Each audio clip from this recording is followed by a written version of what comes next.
Hi, I'm Greg Columbus. Our guest this week on Veterans Chronicles is Charles Burgess King. He's a veteran of the U.S. Army and the war in Iraq. He's also the founder of the Veterans Higher Education Corporation. And Charles, thank you very much for being with us. Thank you for having me, Greg. You were actually born in Liberia. Tell us a little bit about your family there and what it was like growing up. Yes, I'm originally from Monrovia, Liberia. Interesting story. I was adopted. My adopted family actually worked. My biological family, excuse me, actually worked for my adopted family. It's a bit tricky. And so when my parents were very young when they had me and were in no position to really take care of a child, and that was when my adopted family stepped in and sort of raised me. So I was really raised by my adopted family, and frankly, that's really the only family I know. And so I have four sisters. When I speak of my family, I'm speaking of my adopted family, which is the family that raised me. So I was raised in Liberia until about 10, 12 years old, and my family moved to the United States during the midst of the Civil War, and that was actually what brought me here. Talk about the intensity of that Civil War and what the impact was on your family. Well, I was a child, but I do remember a few things. My mom had left my grandmother in charge to babysit my sister and I, and she had went for, I think, some event or something. And basically, I remember hearing guns firing, like gunshots going off, and there must have been like different checkpoints and borders and perimeters set up. And so basically, my mother was stuck where she was, and we were stuck where we were because she couldn't get back to us. But thankfully, my grandmother was there with my sister and I. I remember it was seeing like the rebels, but my family and I were indoors, were in the house pretty much for the most part. Thankfully, we had food and all of the necessities, but we didn't really go out very much because my grandmother was afraid of something not only happening to us, but she didn't really want any activity of people exiting, or entering because she didn't know who was looking, who was watching, who would follow, that sort of thing. So at the time, she communicated with my mom uh, via phone calls, and that's pretty much most of what I remember. I do remember I would hear, like the missiles and guns firing, but I didn't really see any of those things because we were pretty much stuck in the house. So how long were you separated from your parents? We were separated, I would say, for about a month. And the reason being was because, it was the rebels that were taking over the entire city. And so they had set up different checkpoints in different areas. And so if you wanted to make it back to, where you were going, you'd have to go through whatever checkpoint they had set up, in addition to whatever checkpoints the military had set up. And there was chances, a lot of people were just afraid that they would not have made it back. So at that point, we were basically communicating with my parents, or families were communicating with other family members through via phone calls to tell them, where they were, that they were fine, where they should go, that sort of thing. And so we were separated from my mom for about a month, but my mother at the time wanted to get us, have us sent somewhere that was safer, which was to an uncle's that lived, I mean, probably about 20 minutes from where we lived. But it was a difficult thing because we live smack dab in the city, and that was really where most of the activity was going on. And at that time they were capturing people, taking little boys, taking little girls. So it was a very scary time, and my grandmother and my mother did not want to take any chances of having us try to relocate during the midst of all of that. So when things sort of slowed down, my mother came back home, and we then went to our uncles who lived more in like the countryside area. And And how quickly after that did you leave the country? So that's a very interesting story. I had been the first time I came to America, I was probably 4 or 5 years old, but I came for a wedding. I was a ring bearer, and my mother took me back home. And she had been trying to get me visitation visa, for many, many years, to come here, but it just never worked out. And so my mother had a close friend who was an American citizen, but she was married to a Liberian guy. And so when the war broke out and everything was really difficult, her friend decided that she was going to take her kids and go to the U.S. Embassy, and try to get out of there. And so my mother then told her, because my mother at the time actually wasn't there, my mother said, is there any way that you could take me and my sister with you to the U.S. Embassy, and by the time I get back, I would try to come and get them from you.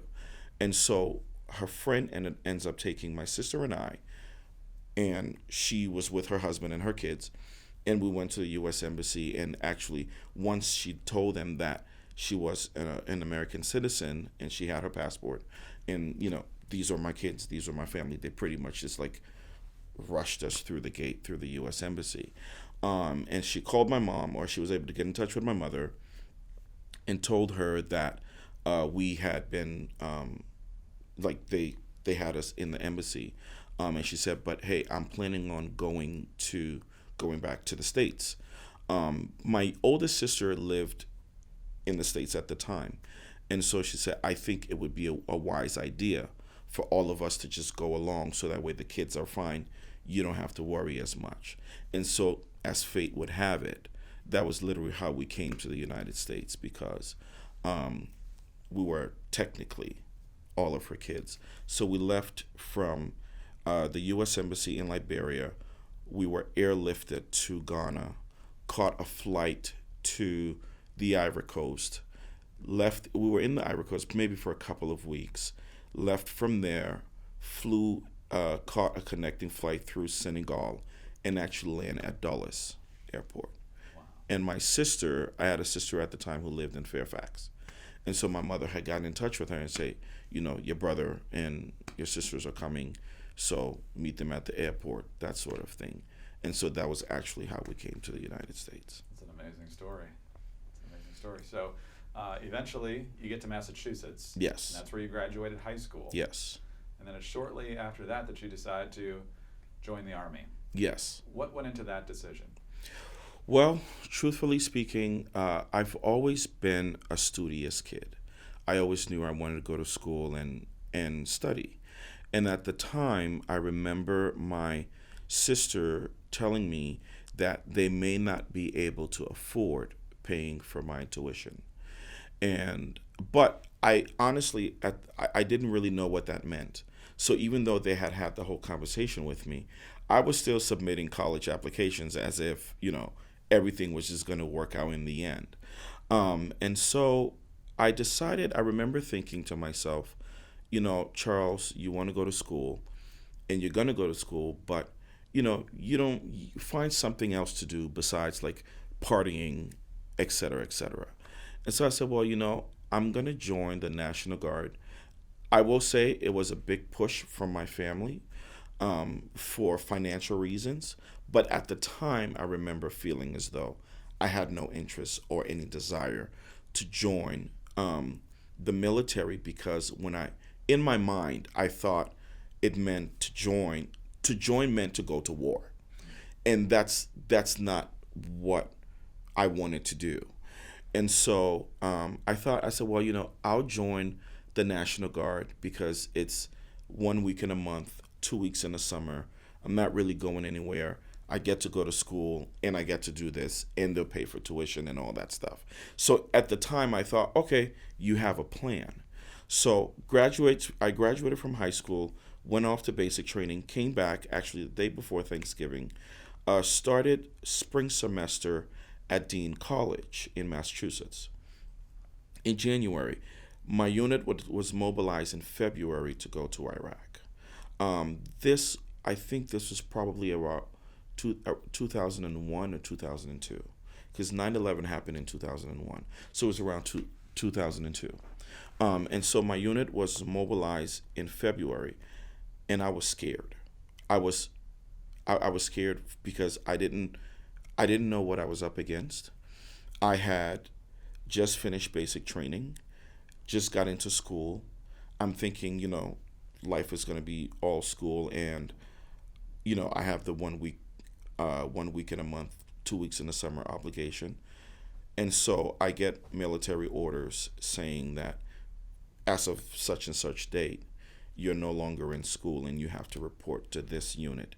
Keep in mind, I had never even been to my unit before. I had never met anyone at this unit. So I literally had to get out of school, move out of my dorm room, and my Monday to Friday routine was going and reporting to my unit in preparation to deploy to Iraq. So how long did you do that before you actually deployed? The processing period probably, I'd say, took about 6 months. We spent a lot of time in Massachusetts because we were waiting for a lot of our equipment to get there. After we received like Humvees and all the things that we needed to go overseas with, my unit, we drove down to Fort Dix, New Jersey, and that was where we did a lot of our training and I guess in processing to get ready to go overseas. So I'd say from that time up until I got to Fort Dix and left Fort Dix, it was probably around 7-8 months, the whole thing in its entirety. And then we arrived in Kuwait. We were at a military base called Doha, Camp Doha. And then from there, which was like they're in processing for being on ground.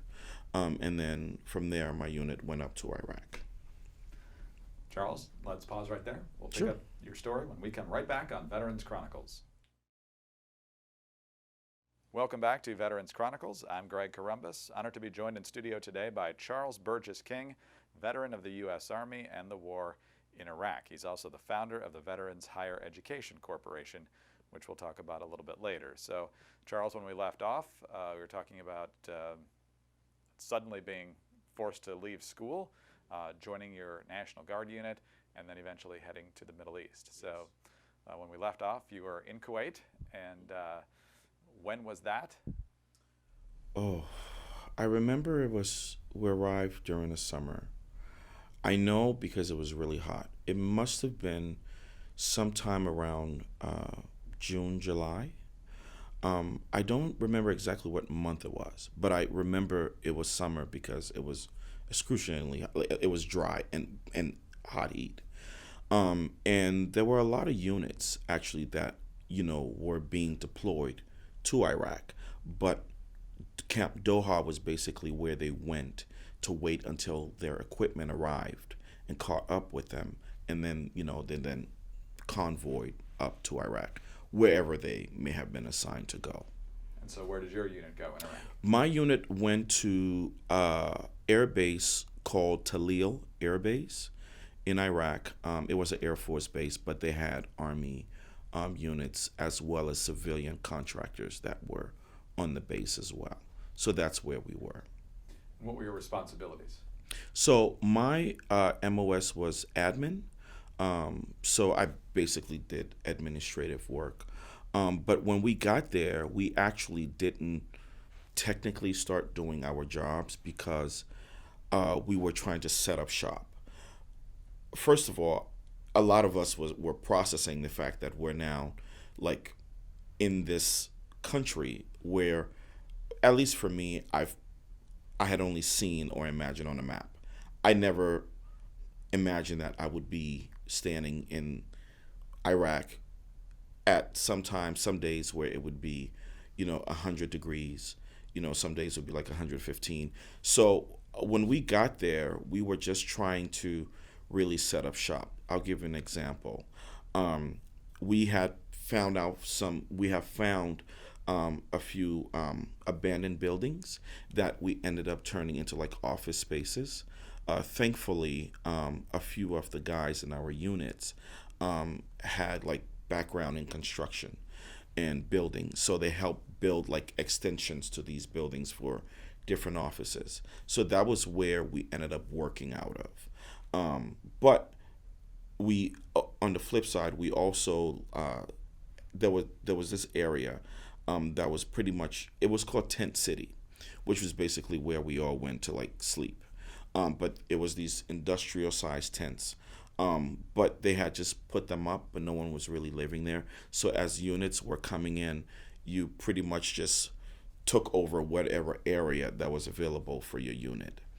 And so we started to set up shop slowly but surely, and at the same time going back and forth between Kuwait and Iraq to get all of our supplies and everything that was shipped over for us to be there.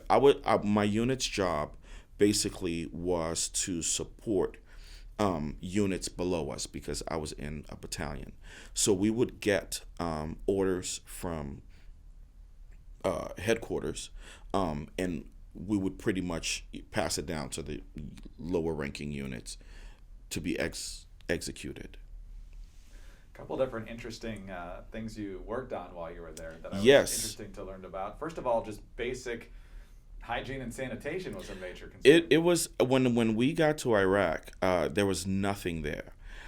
I remember like I mean like there was nothing there. So for instance, from going back to the sanitation story, we had to pretty much burn waste at the end of the day because we didn't have any like toilet running toilets. So basically we had built like a wooden box with but in the box there was we got like a little metal barrel that would go underneath, and so on a daily basis lower ranking soldiers, including myself, would be assigned to take out this metal bin, transport it somewhere that was in a distance of where our office was located, and pretty much burn everything because that's the only way we could get rid of it. Wow. Yeah. Later on, I mean, they end up building showers and toilets and all that stuff. But for the first, I'd say 6 to 8 months, that's what we were doing. Just because we were trying to just we built literally everything from scratch. Was that something engineering-wise that a lot of you guys had experience in, or is it something you just had to figure out? That's something we had to figure out. And we figured it out in conjunction with other engineering and transportation units that were also on the base. So if we needed to have a connex moved from one location to another location, we would, write an order tasking whatever engineering unit or transportation unit to do it for us. There are people who had taken connexes and pretty much made offices out of it.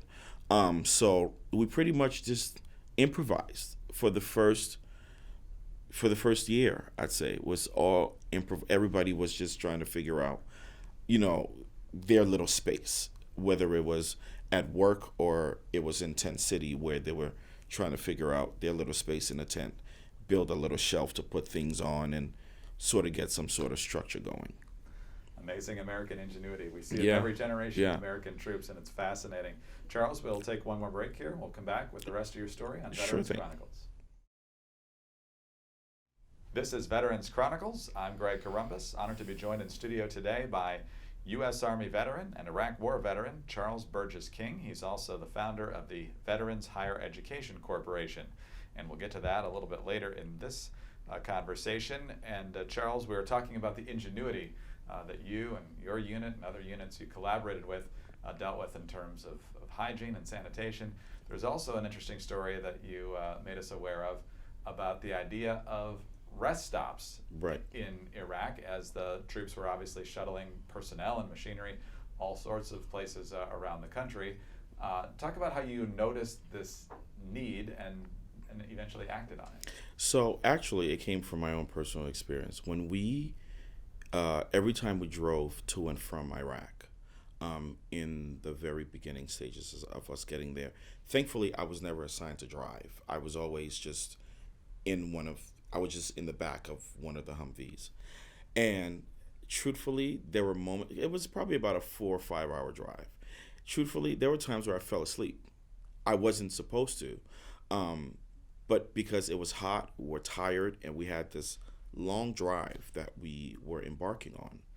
And so we would oftentimes stop along the way, but it was very brief because there was we weren't surrounded by anything, um, and oftentimes you would see civilians in the distance coming towards the convoy, but you never knew who they were or possibly what they had, and even furthermore, if they would cause any harm or not.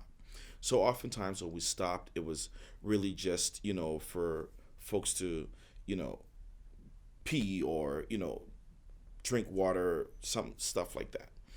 And but that was the routine. Folks going to and from Iraq, uh, between Kuwait. That was just how it were for a while. Fast forward to once we got settled and everything. Of course, we got care packages every day. Some of us got care packages from our family, and then we just got care packages from different organizations. So we had an entire room of whatever you could think of that was in there. And food, hygiene resources, all types of things. And some of those things we never really used. And so as it got to a point where things sort of slowed down and we weren't really busy as a unit, and everyone was just trying to figure out how to keep themselves busy. And so I went to my commander and I said, I have this idea.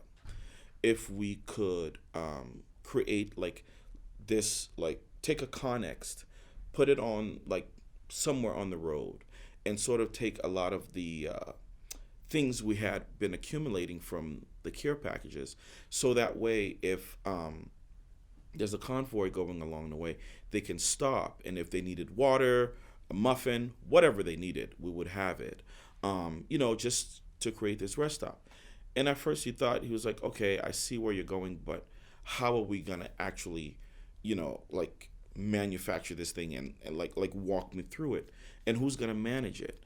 So I said, well, we have all of like the care package supplies that we're never going to use, because in addition to having all of that stuff, we bought things for ourselves. So there was an abundance of stuff. And so I said, well, what I'm thinking we could do is maybe task one of the engineering units to put a Connex somewhere along the road. It was probably about a 5 to 7 miles radius from the base. So we weren't that far away. Um, and every morning, what we had a roster, and every morning, each two people from the unit would be assigned to, fill up the trucks with things from our care package room, so to speak, and take it there for a few hours. We knew what units were coming in and going out, and so they would stop if they needed, whatever they needed, that we had, we would just give it to them. And so it started off being really small. It was just folks from my unit, primarily me, because it was an idea that I brought up or that I came up with.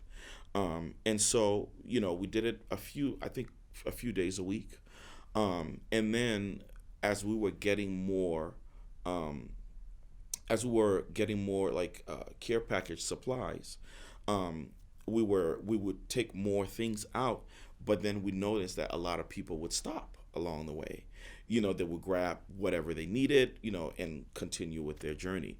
Interestingly, so it got to a point where even the Iraqi police officers would also stop along the way and ask us for hygiene products and food and all of that sort of stuff. So then the more things we got from care packages, we ended up actually taking all of those things and diversifying it and starting this initiative. Next thing you know, my commander had sent out a memorandum to the units below us to see if he could get more people to volunteer, soldiers that we could put on this roster to sort of rotate and have everyone take like a shift, to expand the days that we would be doing this, and possibly go for a longer period of time with with MP support, so we could have a little rest stop operation going on With security too. with security for troops traveling to and from Iraq and Kuwait to stop and grab whatever they needed. So I was pretty excited about that. It's been pretty popular too. I kind of was. I don't want to brag. I kind of was, but it was just one of the things I did to sort of keep myself busy. I also would cut hair. I mean, we all had to do the military haircut, so I wasn't doing anything fancy. But because at the time I was really into grooming, so a lot of guys from my unit would be like, "Hey, give me a haircut, just buzz or whatever," and I would charge them like $3. So I ended up like having a little change from like just cutting folks' hair in my unit.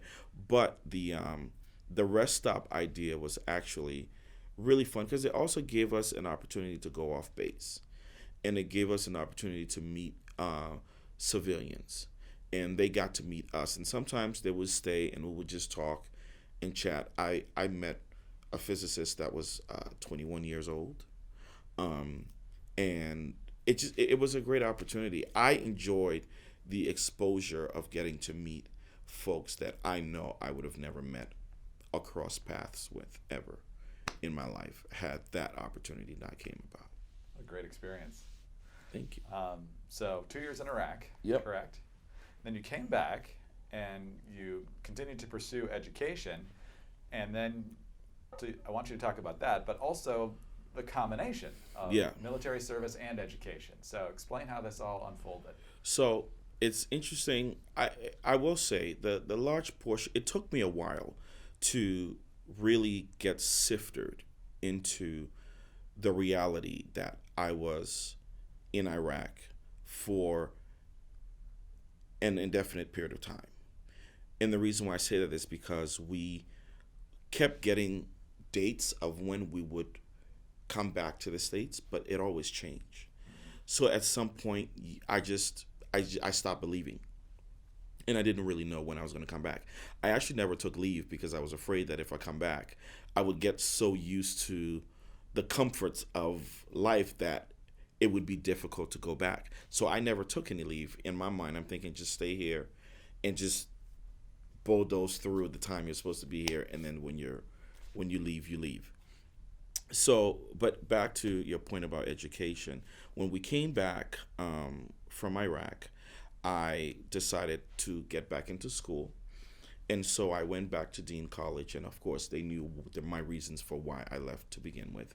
And so I re-enrolled in school, and I did a year and transferred to Chapman University in Orange County, California.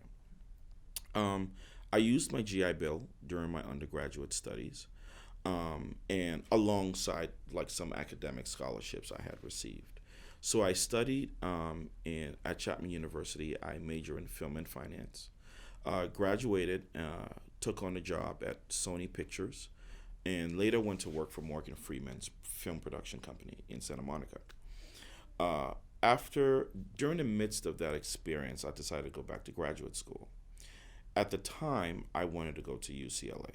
Actually, before I get there, I'll tell you something that happened, and then it'll all make sense. So when I graduated from college, from Chapman, I was very nervous about finding a job. And within the film industry, it was just hard to get even an internship. And so I remember graduating, and the summer I graduated, I was coming down on myself really hard because I'm like, here I've invested this much money in school, and the summer I graduated was when I realized that it didn't matter what school I went to. I was just like every other postgraduate student. And the name of the university didn't, like, I couldn't walk into an office and say, I went to Chapman, here, give me a job and pay me this much amount of money. And so then I remember saying to myself, and I said a prayer, and I said, God, whatever it is, I just want something that belongs to me. I said, because the reason why I want that is because when I eventually move on to have a family, I would love to tell my kids that, I started such and such at such and such age. And I said, I just want it before I turn 30. Mind you, I was probably around 24, 25 at the time. So 30 felt like 50. And so I said, I just want it before I turn 30 because I don't want to be too old when this happens. So I had that whole moment, worked, decided to apply to graduate school at UCLA. I was waitlisted, and my family said, well, just move back east. And so I said, well, if I move back east, I want to go to Harvard. I don't really want to go anywhere else. I've never been to Harvard. I've never even seen the campus. But somewhere in my mind, I want to go to Harvard. And so my boss at the time told me, he said, I think you think in pictures. And I said, well, what do you mean? He said, you sort of visualize where you want to be and you manifest it to happen. He said, it's actually a gift. He's like, when you think of, folks who are blind, he's like, that has a special skill. It's almost like they see it in their minds. And he's like, it sounds to me like that's what's going on with you. And so I said, yeah, no, I have never been to Harvard. I know it exists, but I don't. That's really all I know. And so I moved back to Massachusetts. I emailed a few professors at Harvard because I said, Charles, before you make the sacrifice in applying or figuring out how you're going to get into this institution, at least see if you belong here. And the only way you could do that is by auditing a few courses. And so I had emailed about 10 professors and only one got back to me. And he said, we usually don't do audits during the summer session, but you're welcome to come in and just sit. So that's okay. So I dedicated myself to going and just sitting in his class for his summer session. And at the end, I remember thinking to myself, oh, I got this. I totally got this. It's fine. But then I began to look at what it would cost and what I needed to apply to Harvard graduate program. At the time, I was thinking I wanted to go to the business school. And so I said, okay, well, it's Harvard Business School. I almost have to invent teeth to get in here. And that's already been done. I have a good GPA, but there's got to be more. And then I looked at how much it cost. And at the time, it was about $83,000 a year. And so I said, okay, well, I had already used my GI Bill. I don't have, it's just, I couldn't wrap my head around taking out loans for 2 or 3 years for that. So I said, okay, well, let me look and see what's available for scholarships and grants. And I didn't really find anything because afterwards, a business degree is a sort of, there wasn't really much. So I said, well, let me see what's available for military veterans. And I started researching. And I found 1 or 2 things, but nothing substantial. So I said, well, what I'm going to do is whatever I have left of my GI Bill, I'm going to take a few classes in hopes that once I've completed it, I would have figured out a plan. And so I met with my advisor during that time. And I had previously, I was home randomly and I was thinking of how am I going to pay for school? And so I said, okay, well, Charles, there's really nothing out there that's available. So I literally said to myself, well, why don't you just start your own? But I don't remember. I honestly couldn't tell you what I was thinking to start. So I went to my advisor and I said, I have this idea to launch a veterans initiative that will provide academic scholarships for veterans obtaining a graduate level degree, because that's the position I was in. And so he said, well, it's a very compelling idea. He said, if you can get that off the ground successfully, you will write your ticket through Harvard Business, because that's sort of the prototype that they would look for, I can imagine. He said, and lots of companies and corporations are now creating a lot of avenues for veterans that frankly were never there before. So if you could do something like that, this would be a great time in history, or in your history at least, to start something like that. And so that's literally how I came up with the idea to start Veterans Higher Education Corporation. I remember thinking to myself, I said, well, it's veterans, it's higher education. I said, I don't want to name it foundation because it's going to sound like I'm begging for money. I'm like, but I'm gonna say it's a corporation because I want it to be that big. And in my mind, that's really how I saw it. But throughout this time, I never forgot that the whole purpose of this was to pay for me to go to school. And for the majority of the time, like the first year of me starting the company, I kept that. I was very mindful of that. And I was mindful of it until uh, different things and opportunities came along the way that helped me really build the company and get it and build it from the ground up. And I started meeting strangers, folks that I didn't know, that had the same challenge and issues as I had as it pertained to, going back to school. And it dawned on me that, oh, okay, this is much bigger than myself. And I remember feeling an immense sense of gratitude to be the messenger, to have dreamt this dream, and now to see it in fruition. It was really a scary thing to watch. And I shied away from it for a long time because when I called, I remember, I'll give an example. I called the IRS and I said, I don't know what an EIN number is, but I know I need one. And they said, you fill out this paperwork and you get it. And I said, oh, okay.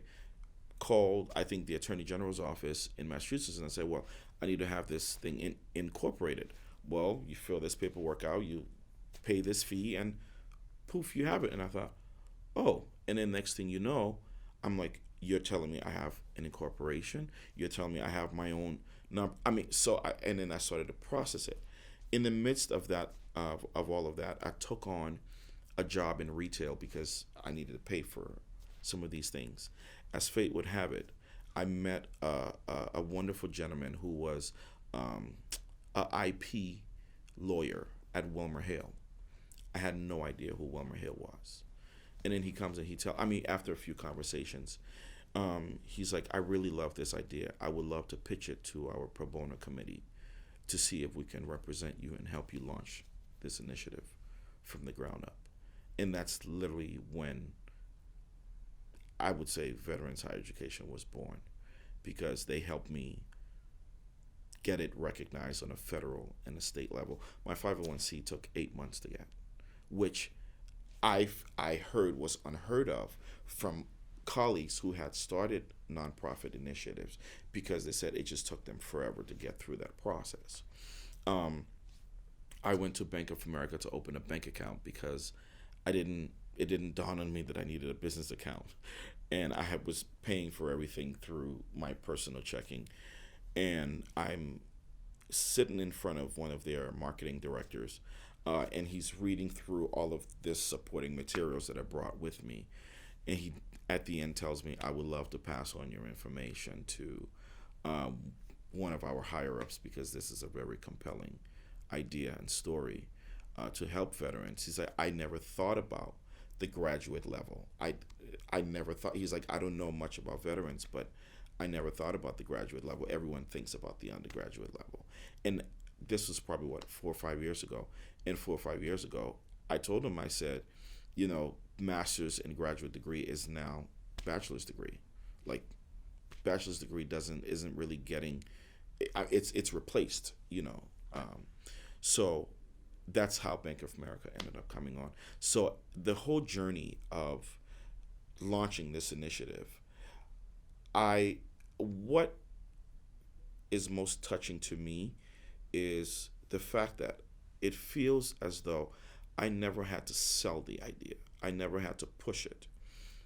It was very direct. It was very plain. It was very clear. And folks felt compelled to say, how can I help? Or, how can we help you get here? And so as I make decisions now as founder and CEO, I always keep that in mind, not to push too hard or get too aggressive or try to sell the idea too aggressively. Because in my mind, I feel like I never had to do that. Certain situations were just ordained, and so I'm always cognizant and mindful of that. Last question for you, Charles. How many veterans have you been able to help to date, and what's the feeling like for you when you see the lives that have changed because of your vision for this? So right now, I actually just landed my first university partnership with Boston College. And I am working on the inaugural cohort of veterans. And what I mean by that is I'm currently fundraising to launch my first cohort of veterans. So we haven't launched the cohort yet, but my goal is to have a small cohort ready by fall 2020. Fantastic. Yes. Well, the ambition and the vision have been there all along. I have no doubt that you're going to meet that goal. So I hope so. Best I wishes hope as so. you continue to help those that you served alongside, and I'm sure many others.